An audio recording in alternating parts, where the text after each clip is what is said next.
আসসালামু আলাইকুম। নতুন একটা ভিডিও নিয়ে হাজির হয়েছি। মনে করেন ফ্যান যতক্ষণ মাথার উপরে ঘোরে তখনই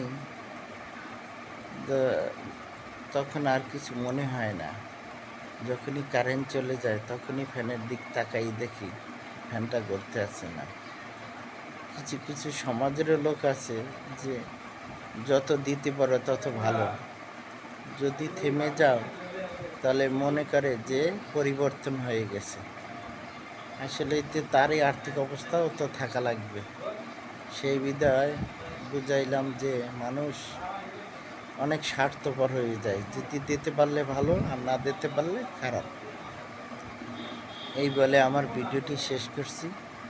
আসসালামু আলাইকুম গাইস। ভিডিওটি বেশি বেশি করে শেয়ার করে দিয়েন।